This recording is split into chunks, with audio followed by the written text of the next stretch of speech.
Hello, my Lynn and Things family and friends. Welcome back to the channel, guys. It's your girl here, Lynn. And y'all, yes, you see the background, you see where we are. We on the cozy couch. It's reading time. So today's video is a reading vlog, y'all. We are going to continue to go through this book. I am determined to finish this book before Women's National Month is out, or Women's History Month is out.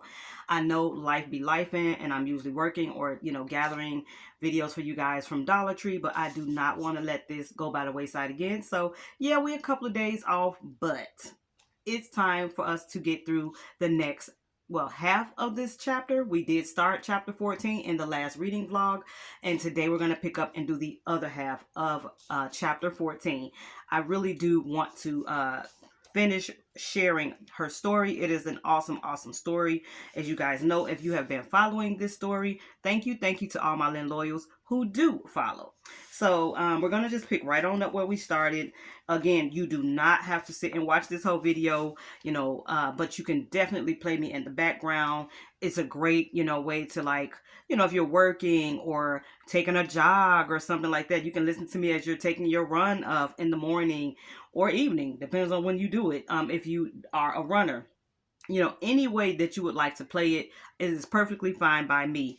And I also know, you also know that I like to light a candle, but y'all, it's a little warm today, so I don't know if I'm going to light a candle today.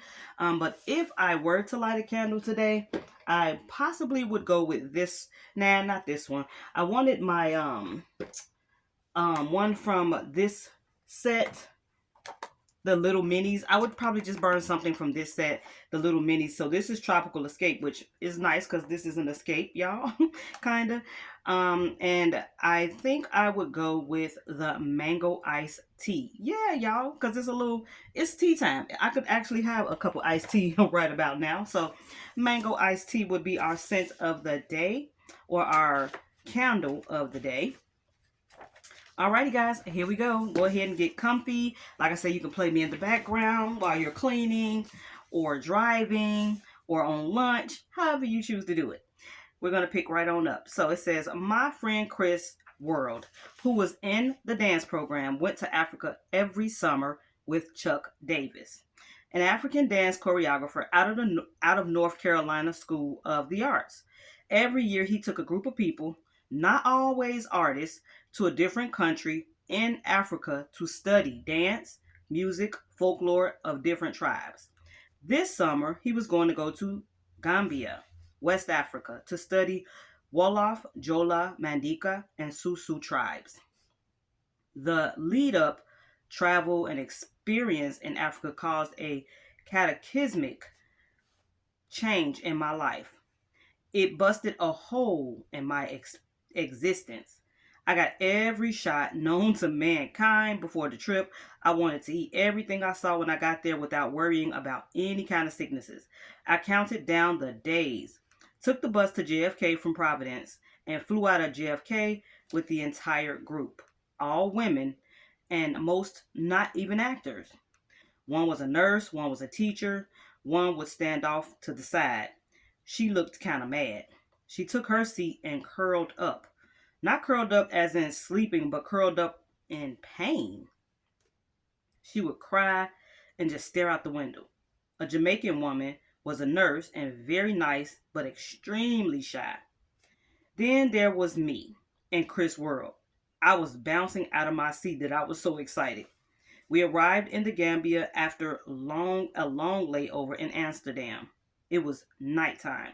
The airport was tiny and without a baggage claim. Bags were placed in a big pile. Strong, uniformed African men with semi-automatic weapons were everywhere. We found our bags and walked out. It was love. It was as potent as a first kiss or a great prayer session. The air even smelled different. Oranges and blues and purples painted the sky as the sun went down. The faint tinge of incense mixed with the ocean wind. Africa was waiting for me. We stayed at the Bungalow Beach Hotel right on the ocean. It might as well have been the Four Seasons, but it was more like Motel 6. Chris Worrell and I shared a suite. Man, it was hot. To this day, whenever it's dripping hot, I refer to it as Africa hot. It was so humid that when I washed out my underwear, it took 3 days to dry. We would wake up at 5 a.m. and meet on the beach. Chuck would teach us about the tribe we would meet that day, and then he would teach us some of the dance moves. We would pray and run into the ocean fully clothed. Then we would go back to the hotel and get dressed. Chuck had various people he hired as drivers, ambassadors.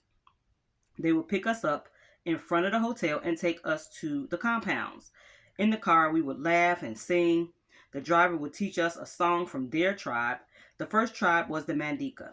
The Mandikas were the people of the celebrated writer of Roots, the autobiography of Malcolm X, Alex Haley. We spent most of our time with them. We went into the compound, which was a cluster of 4 or 5 adobe houses where family members had lived. We learned about the djembe drums, the talking drum. They're called talking drums because the sound imitates speech. We would enter the clearing in the compound, and the extended family would bring out every chair that they had.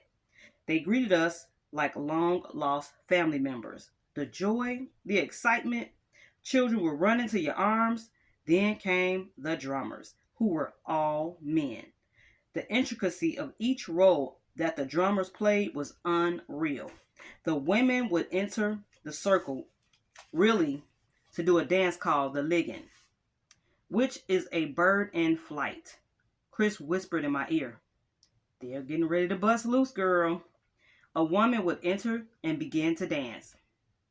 She wore a lapa, which is a skirt, wrapped around her body and her head wrap.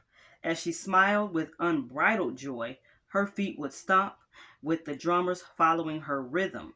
She would stomp, and slowly but surely her arms would fly up and her feet would go from stomping to leaping off of the ground. Pretty soon, it looked like she was in flight.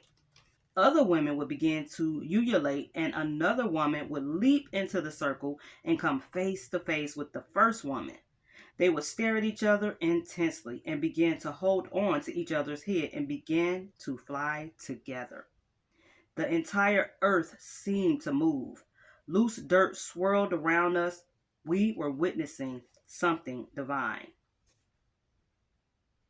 I came for so much more than just the food and a full stomach. It says, I sang it so much and it became a prayer. I was here for something. I was crying out for something. We each had to get up in front of the tribe and sing and dance the lingen. We also had to learn a series of greetings. Samole, hello, how are you? Ibije means I'm fine. Contenete, how's your family? Tenate, they are fine. Karabe, I am here. Karajon, I see you. By the way, we had to go through this greeting every time we started a conversation with someone, even if you only stopped to ask for a mango. It made them so happy to be seen, to feel their worth. Africa made me giddy with joy. Every smell, every sound, color affected my senses in a passionate way. No shade of yellow or green or blue was the same. Fabric artists made the dye themselves. They would then make lapas, kufa, which are hats, grand bubus, which are muumuus. Beautiful dark skin was unapologetically darkened by the sun. Every child had many women who would mother them. The ease in which people served each other, the kinky curly hair, the complexity of the rituals, the numerous different languages. We went to a baby naming ceremony. After 7 days, the baby was given a name. The infant mortality rate was so high that parents waited 7 days before they named their child here. The baby was usually at a low weight, but would surely live after making it past a week. We would wait in the compound for the parents with the baby to come out of the small adobe house. Women breastfed their babies while waiting to celebrate. It was a cloudy day, and the women were sitting laughing among themselves. They had calabashes, large wooden bowls in front of them, and buckets of water. When the parents emerged from the house, the women put their babies to the side on some cloth. They put their breasts in their wraps, turned their bowls over into the bucket of water, picked up two sticks, and began to drum in unison with honor, with a sisterhood that went deep, and we just gasped. Chris World and I were coming from a school where we were being classically trained to become orators, and we were witnessing in front of our eyes. This was genius. This was art. Expression that is born out of the necessity of ritual to navigate life. When they were done, they simply put down the sticks, turned the calabashes back into the bucket of water, and picked up their babies to begin breastfeeding again. Juilliard's academic approach did not connect the work to our lives. It missed the true potency of artistry, which is that it shifts humanity. Art has the power to heal the soul. I needed healing before I had even left for Africa. I had found out finally that my relationship wasn't what I thought it was. David had had other relationships the entire time. I was devastated. Anita had comforted me, utterly confused by my wailing. Well, what made you think you were in an exclusive relationship, she asked. Because we just were, I thought. I was living there in his apartment. And then there was silence. Living with him or just staying there when you came home on the weekends from school? Anita, I've been with him for years now, I say, and I continue to cry. Viola, if there was no conversation about being exclusive in the relationship, then you weren't. I'm sorry, you just thought you were. What? You love him? Anita was very matter of fact, y'all. Loving and logical. The honesty kind of sobered me up, and it hurt really bad. Of course, I loved him, Anita's. How do you know, Viola? How many boyfriends have you had? You don't even know what love is. It was an exchange I wished I had had before I started dating. I never knew love had to actually serve the two people that was involved, establish boundaries and communication. I thought all that just kind of happened. In Africa at the age of 25, I felt my life both starting and ending. I was in an in between kind of time. Africa was an elixir. We ate beneath Benachin every day outside the hotel and in the compounds. It was rice, white fish, sweet potato, cooked in the ground and a spicy red sauce on top of the fish. It cost $5, which equaled about 50 cents. You brought your own bowl, no matter how big, and they would fill it up for 50 cents. My greediness followed me from childhood. I could just never get enough food, so I found the biggest bowl, y'all. Women would set up a makeshift shop outside of the hotel. Mostly you ate with your hands. There were almost never utensils. You would squeeze the palm oil from the food with your right hand and pop it in your mouth. The left hand was used to, well, wipe yourself after going to the bathroom, so you didn't use that hand. We went to an African wrestling match that was more about theater than wrestling. The wrestlers would march around a field with drummers behind them, and you would throw them coins. After doing this for the longest time, they would wrestle. The Wolofs had a dance called the turtle dance that was the equivalent of twerking. Women would bend over with their butts toward the man and twist and shake and move at a rapid speed, accompanied by not only drums but balafons, which were xylophones, and karas, which were guitars. I found that the women who came on the trip who looked like the woman who was looking like she was in pain, she had lost her sister and her mother within weeks of each other. She could not see her way through the grief. She was consumed by it. She came to Africa in search of comfort and answers. We all did. The shy nurse was looking to get out of her head and comfort zone. She was so shy, she would just sit in the background whenever we went to a compound. I never saw her there. She was that quiet. Sometimes she would cry if she were asked to dance, even during our morning prayer circle. But there was no mistaking the supernatural enchantment that was happening in Banjul, Baka, and Serenkunda, the Gambia, West Africa. There was no mistaking the transformation that was happening. Suddenly, the anxiety that always existed in the pit of my gut went away completely. I almost felt drugged. My skin came alive. A group of girls had braided my hair one day. They laughed and giggled while doing it. They couldn't have been more than 15, and there were 9 of them. All they wanted to hear about was my sister Danielle and our relationship. They didn't want to hear about Juilliard. They didn't want to hear about New York and being an actress. They didn't even want to hear about what I wanted to become. They wanted to hear about me, just me. Oh, they would squeal and laugh and clap when I told them the most inconsequential details about me, like the day Danielle was born. One day we went to the Mandika compound and a group of women came in with a clownish makeup on, oversized clothes, shooms, and djembe drums. Chuck said they were comedians. I was fascinated. They were laughing and made funny faces and then would play the drums, loud but not well. When everyone saw them, they would get loud, scream, and become animated and laugh in an exaggerated way.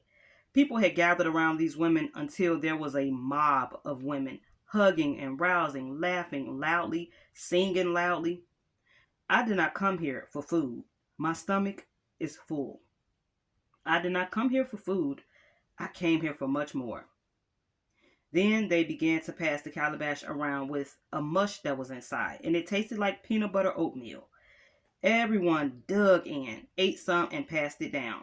These comedians were actually infertile women. In the Gambia, to have a child is the greatest blessing. When you couldn't, the belief was that God did not hear your deepest wish and had passed you by. The intent is to make as much noise as possible so God can hear you in heaven and pour down a blessing. The noise stopped, and I looked around at the faces of the women smiling, laughing, screaming in manic desperation. They were trying to wake up God, and I just wept.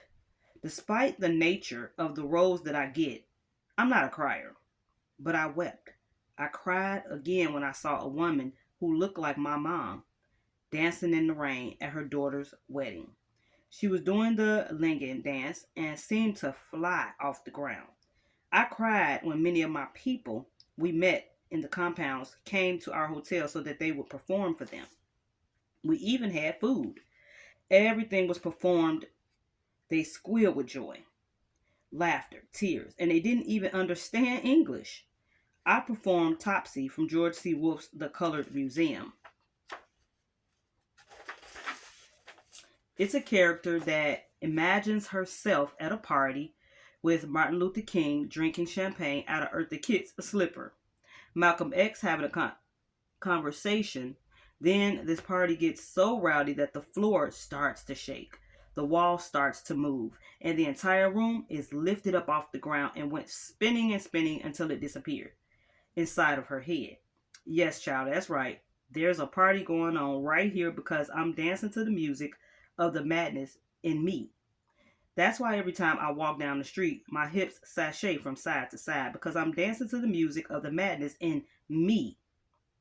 And here, all this time, I thought we had given up our drums. But now we still got them. They're here in my walk, my dress, my style, my smile, and my eyes. They're inside here connecting me to everything and everyone that ever was. So, honey, don't try to label or define me. Because I'm not who I was 10 years ago or 10 minutes ago. I am all of that and then some. And whereas I can't live inside yesterday's pain, I can't live without it. They roared. I had lost every bit of potency and belief in my work since entering Juilliard. In the Gambia, in the midst of my people, I found it. I found the party inside me. The celebration that needs to happen to combat the pain and trauma of memory. I found that there is no creating without using you.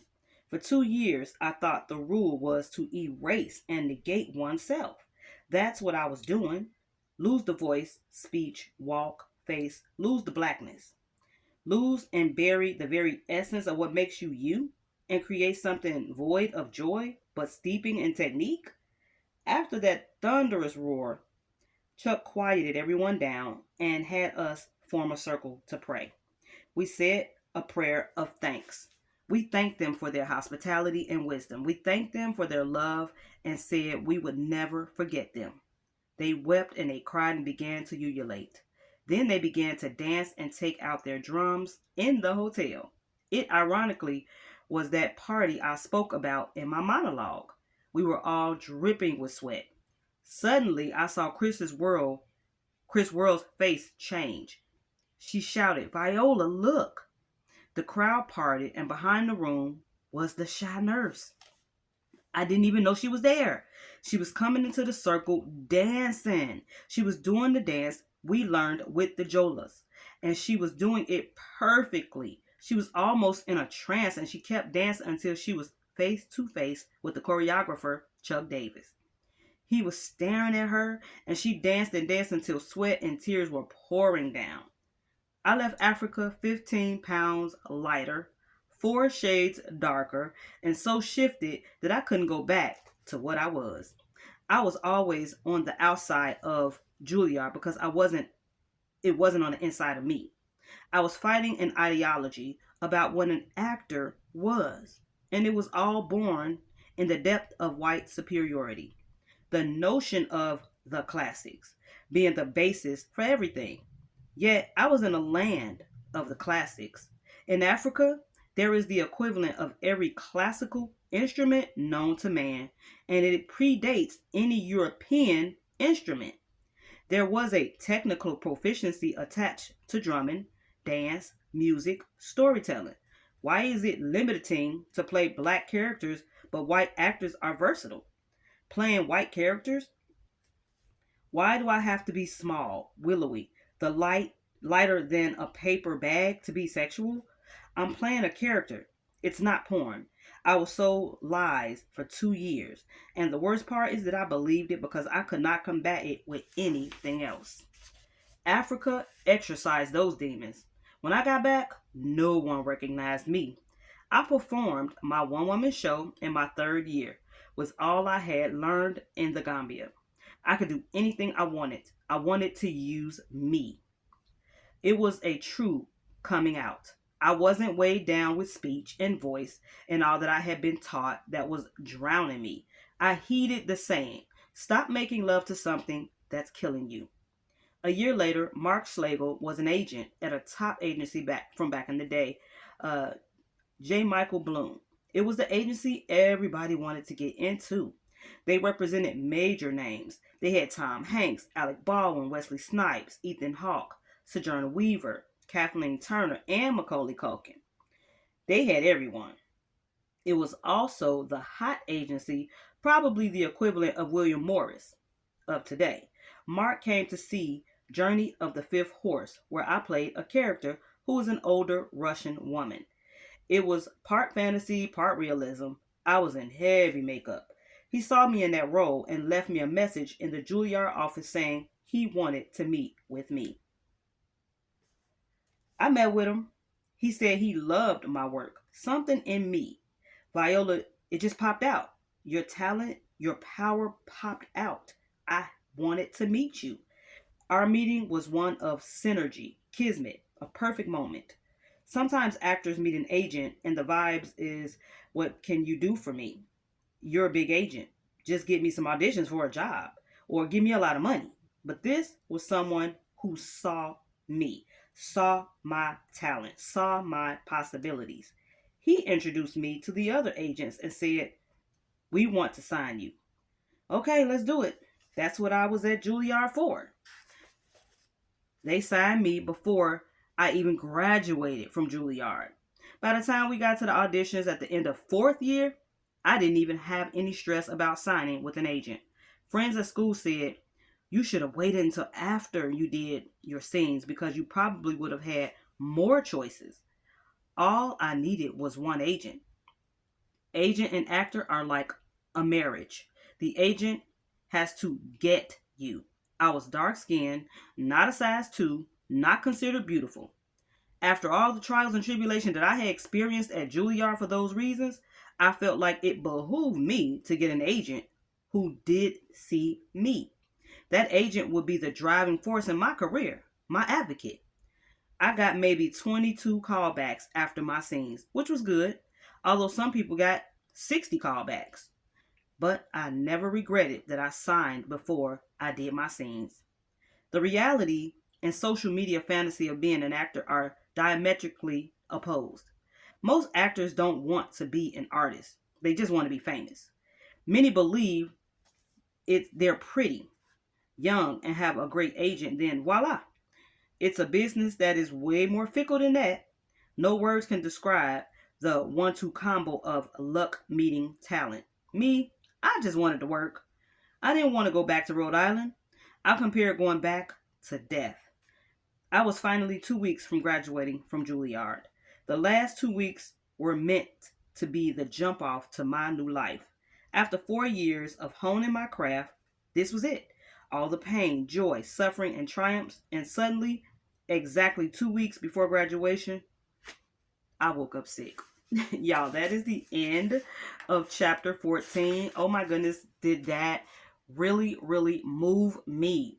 Just reading about how she felt to be what I'm going to call the motherland, how she felt and what she got there. I almost could feel it even in myself. And just the way that she explained it, it's like, whoa, what a revelation, right? What a revelation. I absolutely loved her experience in Africa and how I feel like it woke her up on the inside and just kind of let her evolve, let her come out. And she's able to share what is inherently her. You know, it's like she went back to her roots.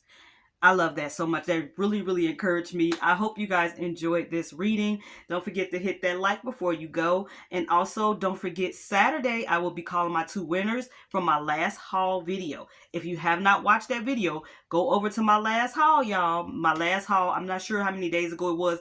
Probably between 4 or 5 days ago. But it's the very last haul. And it tells you how to enter. It was a surprise subby giveaway. I will be calling my winners on Saturday, so just make sure to kind of check it out. I do work Saturday, so it'll probably be Saturday evening when I post the video for the 2 winners that I'm picking. Thank you again, Lynn Loyals. Your girl's gonna catch you in the next one.